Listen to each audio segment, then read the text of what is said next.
کہ لاہور کی شاہی جامع مسجد کے شہر میں پھانسی کا ڈنڈا بنا کر 100 علماء کو ان کی کلی میں پھانسی ہوئی، 80 علماء کو گولیوں میں بند کر کے دریائے راوی میں ڈالا جاتا اور پھر اوپر سے ان کو گولیوں کا نشانہ بنایا جاتا۔ اور آج تم کہتی ہو کہ مسلمانوں نے اس دیش کے لیے کیا کرنا ہے کہ آزادی ہمارے علماء نے کیا کردار نبھایا، اور آج ملک ہندوستان کو یہ حکومت کہاں لے جا کر چھوڑ رہی ہے، یہ چند باتیں آپ سے کرنے کے لیے اسی کے تعلق سے شعر پڑھنا چاہوں گا کہ میرے منزل مقصود یہ ایمان رکھتے ہیں، میرے کی منزل مقصود یہ ایمان رکھتے ہیں، ہم اپنی رہنمائی کے لیے قرآن رکھتے ہیں، اور وفاداری وطن سے لوگ اسلام کہتا ہے، ہم اپنے دل کے خرگوشے میں ہندوستان رکھتے ہیں۔ محترم بزرگ اور عزیز دوستو، جیسا کہ آپ سبھی کو معلوم ہے کہ آج یوم آزادی یعنی 15 اگست کا دن ہے، جسے ملک ہندوستان کے اندر رہنے والا ہر شخص، مسلم ہو یا ہندو، سکھ ہو یا عیسائی، کسی بھی مذہب کسی بھی فرقے سے تعلق رکھنے والا انسان ہو، اس دن کو بڑے ہی زور و شور کے ساتھ مناتا ہے، کیونکہ 26 جنوری اور 15 اگست ملک ہندوستان کی ایک اہم ترین اور یادگار تاریخ ہے۔ لیکن افسوس کی بات یہ ہے کہ آج ملک ہندوستان کے کونے کونے میں، ملک ہندوستان کے گوشے گوشے میں یہ آواز لگائی جا رہی ہے، یہ صدا گونج رہی ہے کہ جنگ آزادی کی لڑائی صرف ہندوؤں نے لڑی، بلکہ یہاں تک کہا جا رہا ہے کہ ہندوستان ہندو راشٹر ہے، اور مسلمانوں کے دینی اداروں کو، ان مدرسوں کو دہشت گردی کا اڈا قرار دینے کی ناروا کوشش کی جا رہی ہے، اور کہا جا رہا ہے کہ مسلمانوں نے اس دیش کے لیے کچھ نہیں کیا۔ میرے دوستو، آپ کو صرف اس چیز سے واقف ہو کہ 15 اگست کے دن ایک آزادی کا دن ہے، لیکن میں آج آپ کے سامنے ایک ایسی تاریخ بیان کروں گا جس کو پورے ہندوستان کے لوگ بھلا چکے ہیں، اور وہ لوگ صرف اپنی تاریخ بیان کرتے ہیں، وہ کہتے ہیں کہ ہمارے لوگوں نے ہندوستان آزاد کرایا، وہ نہیں جانتے کہ سب سے پہلی جنگ کب شروع ہوئی، وہ بھول چکے ہیں کہ سب سے پہلے عالمی جہاد بلند کرنے والے کون تھے۔ تاریخ اٹھا کر دیکھو، جب انگریز ہندوستان میں آیا تھا 1601 میں، تو اس وقت دہلی کے شہر میں 1000 دینی مدارس تھے، لیکن 1864 میں ایک دینی مدرسہ بھی پورے بر صغیر میں موجود نہیں تھا۔ اور پھر تاریخ نے یہ بھی دیکھا کہ انگریز نے شاہ ولی اللہ محدث دہلی کا مدرسہ رکھا، جو دہلی کا ایک بڑا مرکز تھا، اس کے اوپر بلڈوزر کروا دیے، مسجد شہید کرا دی، مسلمانوں کو تباہ و برباد کر دیا اور یہاں کا قتل عام کیا۔ مسٹر ٹامسن اپنی کتاب میں لکھتا ہے کہ 1857 سے لے کر 1864 تک یہ ہندوستان کی تاریخ کے بڑے المناک سال تھے۔ ان سالوں میں 14,000 علماء کو دلی کے چاندنی چوک سے لے کر خیبر تک کوئی درخت ایسا نظر نہیں آتا تھا جس پر کسی علماء کی گردن نہ رکھی ہوئی ہو۔ ٹامسن کہتا ہے کہ لاہور کی شاہی جامع مسجد کے شہر میں پھانسی کا ڈنڈا بنا کر 100 علماء کو ان کی کلی میں پھانسی ہوئی، 80 علماء کو گولیوں میں بند کر کے دریائے راوی میں ڈالا جاتا اور پھر اوپر سے ان کو گولیوں کا نشانہ بنایا جاتا۔ اور آج تم کہتی ہو کہ مسلمانوں نے اس دیش کے لیے کیا کیا۔ اللہ ٹامسن کہتا ہے کہ ایک عجیب دردناک منظر تھا، علماء کو سوروں کی کھالوں میں بند کر کے چلتے ہوئے تنیروں میں ڈالا جاتا، علماء کے جسموں کو سے ڈالا جاتا، علماء کو ہاتھیوں کے اوپر کھڑا کر کے درختوں سے ان کی گردنوں کو باندھ کر ہاتھیوں کو چلا دیا جاتا۔ وہ ٹامسن کہتا ہے کہ میں کہیں میں اپنے خیمے میں گیا تو کیا دیکھتا ہوں کہ میرے سامنے 40 علماء کی کپڑے اتارے گئے، اور پھر ان 40 علماء کو آگ کے انگاروں پر ڈالا گیا، اور پھر اس کے بعد 40 علماء اور لائے گئے۔ اور ظالم انگریز نے کہا کہ موڑ دیو ایک دفعہ کہہ دو کہ ہم 1857 کی جنگ آزادی میں شریک نہیں تھے، تمہیں ابھی چھوڑ دیں گے، ورنہ اگر تم نہیں مانے تو انہیں 40 مولویوں کی طرح تمہارے بھی کپڑے اتار کر انہیں بھی آگ کے انگاروں میں جلایا جائے گا۔ حضرات جانتے ہو، ٹامسن لکھتا ہے کہ مجھے پیدا کرنے والے کی قسم، پہلے 40 علماء بھی آگ پر کٹ گئے اور دوسرے 40 علماء نے بھی آگ پر کٹنا برداشت کیا، لیکن ظالم انگریز کے سامنے سر جھکانا گوارا نہیں کیا۔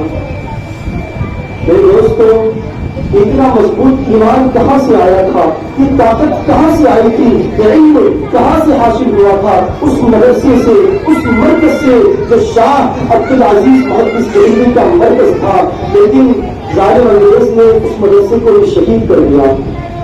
دوستو، میں اس مختصر وقت میں اس طرح بیان کروں کہ علماء نے اس دیش کے لیے کتنی قربانیاں دی ہے، کتنا خون بہایا ہے۔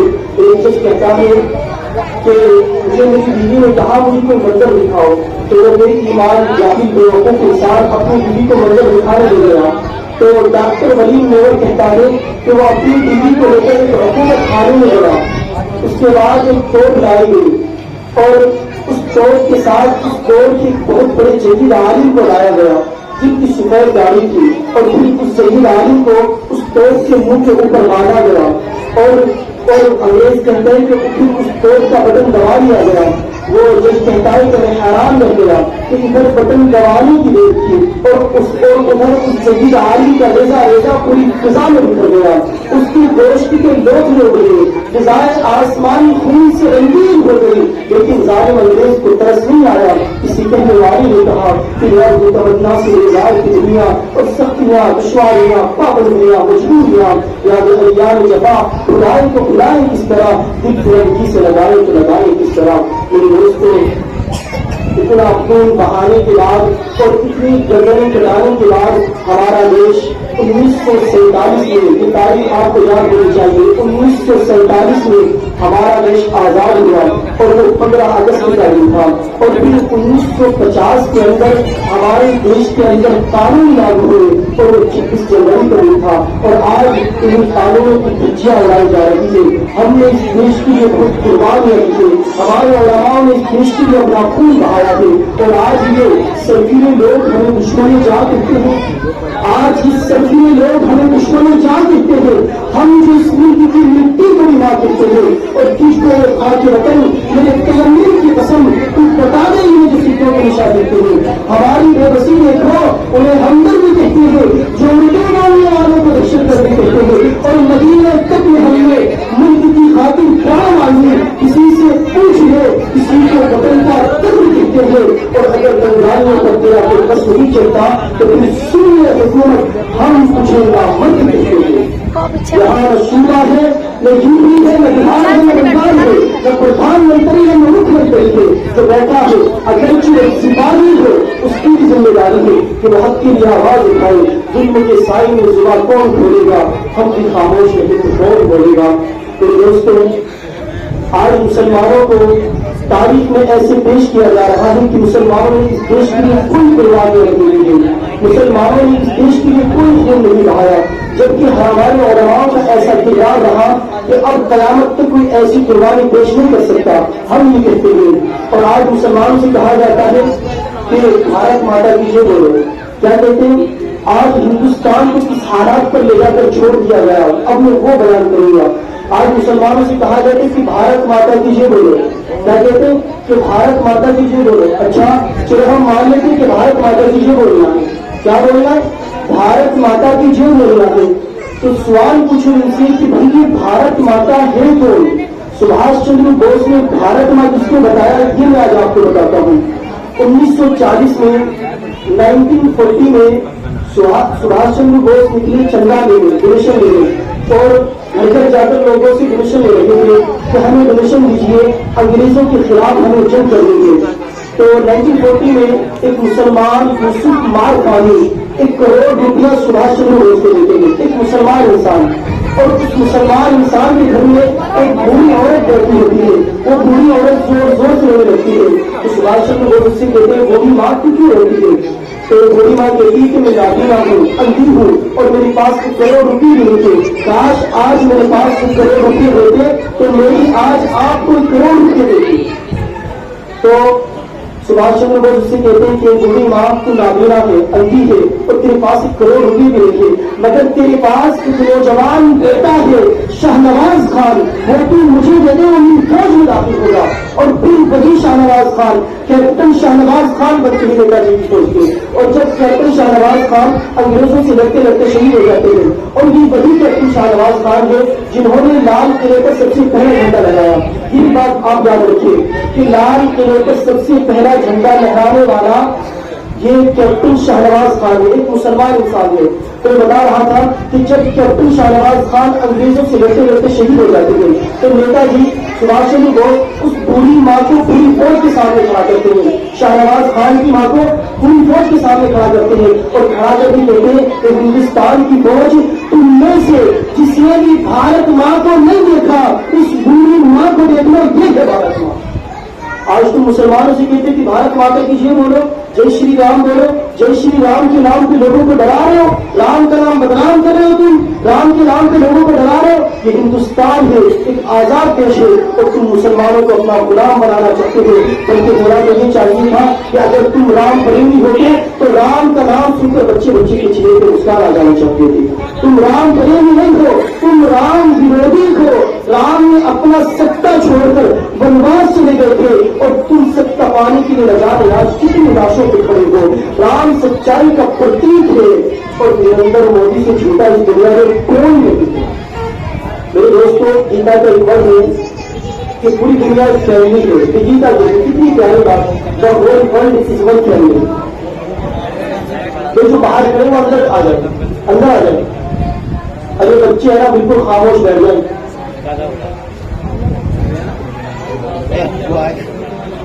گیتا کا ایک ورڈ ہے کہ پوری دنیا ایک فیملی ہے. The whole world is one family. پوری دنیا ایک پریوار ہے. یہ گیتا کہتی کتنی پیاری بات. اگر گیتا کہتی کہ پوری دنیا ایک پریوار ہے تو کیا ہندو مسلم ایک پریوار نہیں ہے؟ ہندوستان کے مسلمانوں کو چھوڑ دیجیے، کیا پاکستان کے مسلمان ہمارے پریوار نہیں؟ کیا بنگلہ دیش کے مسلمان ہمارے پریوار نہیں؟ یہ نہیں کہتے کہ پاکستان کے مسلمان ہمارے پریوار ہے. یہ تو گیتا کہتے کہ پاکستان کے مسلمان ہمارے پریوار ہے، ہندوستان کے مسلمان ہمارے پریوار ہے، بنگلہ دیش کے مسلمان ہمارے پریوار ہے، افغانستان کے مسلمان ہمارے پریوار ہے، بلکہ پوری دنیا کے لوگ ہمارے پریوار ہے. گیتا کہتے ہیں. اب یہ جو RSS کے لوگ ہیں جو فساد کر رہے ہیں، مسلمانوں کو مار رہے ہیں، ان لوگوں نے گیتا پڑھا رہے ہیں. آپ ان لوگوں سے پوچھیے کہ the whole world is one family, پوری دنیا ایک پریوار ہے، اس کا کیا مطلب ہے؟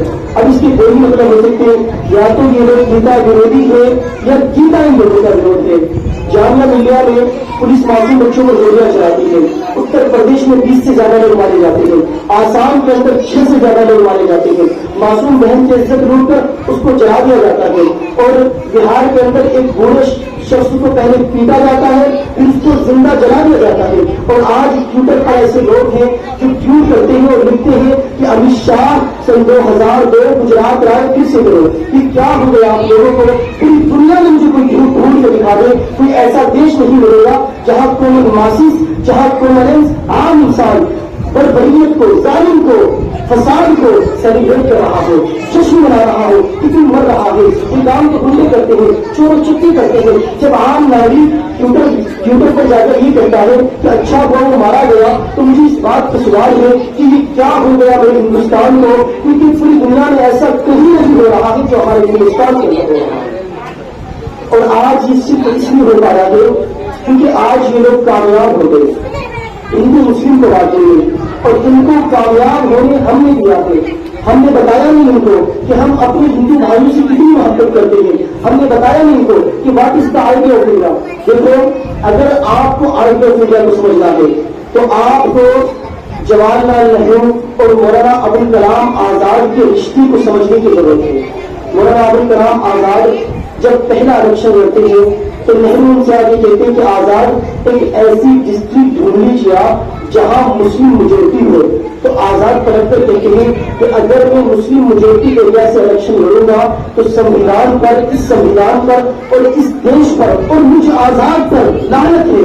میں ہندو میجورٹی ایریا سے الیکشن لڑوں گا اور جیت کے دکھاؤں گا. دس از the idea of India.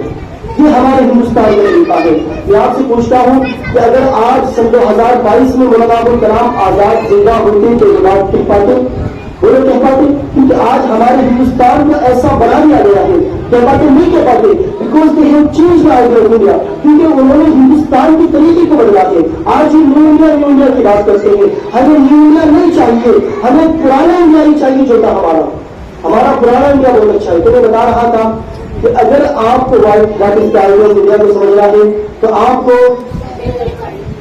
Ashfaq Ullah Khan اور مولانا ابوالکلام آزاد کے رشتے کو سمجھنے کی ضرورت ہے، یہ تو آپ سمجھ گئے۔ اور پھر ایک اگلی بات میں آپ سے بتانا چاہتا ہوں، آپ نے رانی لکشمی بائی کا نام تو سنا ہوگا نا، بہت لڑی مردانی وہ جھانسی والی رانی لکشمی بائی کا نام بتایا گیا آپ کو، لیکن آپ لوگوں کو آدھا ادھورا اتہاس بتایا گیا کہ رانی لکشمی بائی انگریزوں کے خلاف جنگ لڑ رہی تھی، یہ تو بتایا گیا آپ کو، لیکن ان کی فوج کو کون لیڈ کر رہا تھا یہ بھی بتایا گیا آپ کو۔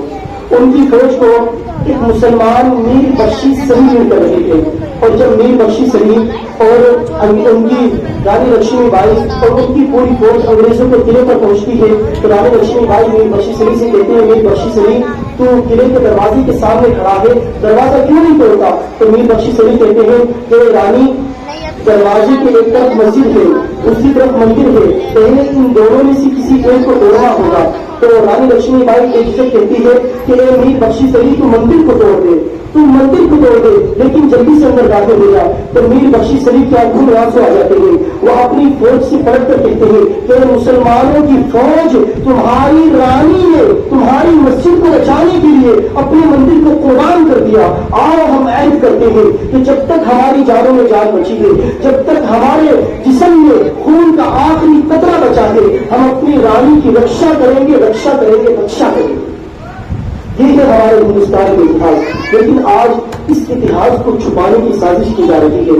آج ایسے بھڑکاؤ بھاشن دے کر مسلمانوں کو ہندوؤں کو آپس میں لڑانے کی ایک ڈراؤنی سازش ہو رہی ہے۔ مسلمانوں ہمیں اس چیز کو سمجھنا ہوگا، اور جب میں یہ دو سینٹنس پڑھتا ہوں تو میرے روم کے کھڑے ہو جاتے ہیں۔ سبھاش چندر بوس لکھتے ہیں we will life a country where there is no fear and life a respectful life, کہ ہم ایسے دیش میں رہیں جہاں بے خوف ہو کر رہیں اور سب اٹھا کر چل سکیں۔ مجھے بتاؤ مسلمانوں سچی دل سے کہ آج ہم اپنی دیش میں کرتا ہے